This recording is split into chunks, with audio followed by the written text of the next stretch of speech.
Bonjour tout le monde, j'espère que vous allez bien. Avec vous, c'est la maîtresse Rim. Concentrez-vous, on va commencer.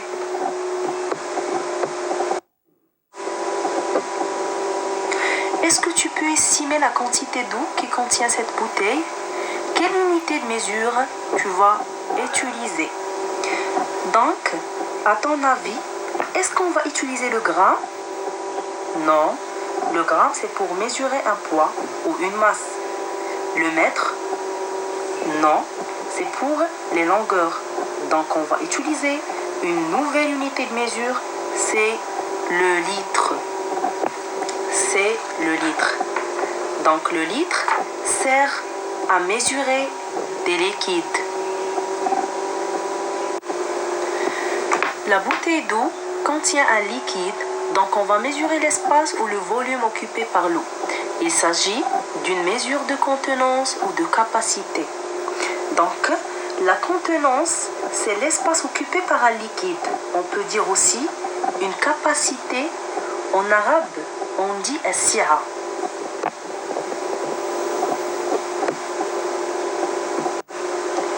L'unité principale pour mesurer la contenance des liquides, c'est le litre.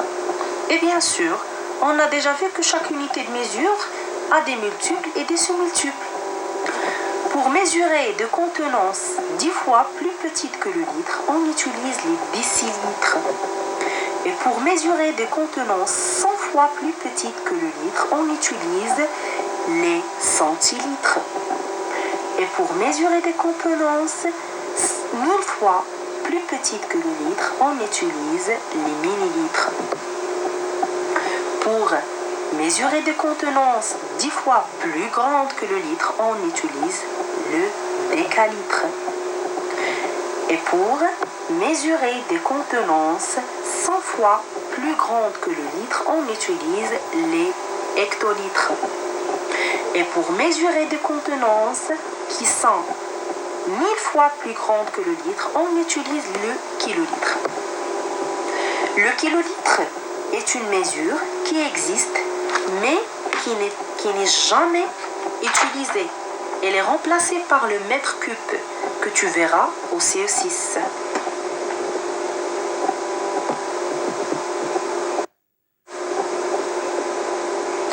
Pour convertir des mesures de contenance, on utilise un tableau de conversion. Il s'utilise de la même manière que le tableau de conversion des mesures de masse et des mesures de longueur. Donc, on place toujours le chiffre des unités dans la colonne de l'unité utilisée. On place un seul chiffre par colonne et on ajoute ensuite des zéros jusqu'à l'unité demandée. Comme vous voyez dans l'exemple, on a ici 23 litres est égal à 2300 centilitres. Donc on a mis le 3 dans le litre. Le 3 c'est le chiffre des unités. On met le chiffre des unités dans l'unité et on ajoute des zéros jusqu'à l'unité demandée. Donc 23 litres est égal à 2300 centilitres.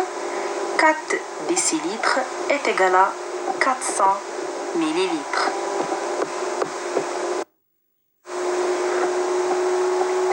Pour comparer ou effectuer des calculs avec des capacités, on doit obligatoirement les convertir toutes à la même unité, la plus petite. Donc concernant cet exemple, si vous vous rappelez, je vous ai déjà donné l'exemple des personnes et des stylos. Et vous avez dit qu'on ne peut pas comparer ou additionner des stylos avec des personnes.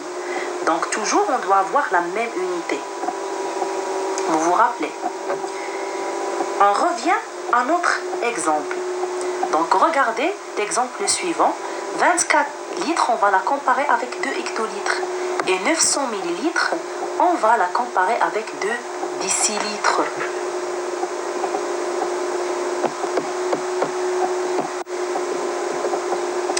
Regardez l'exemple.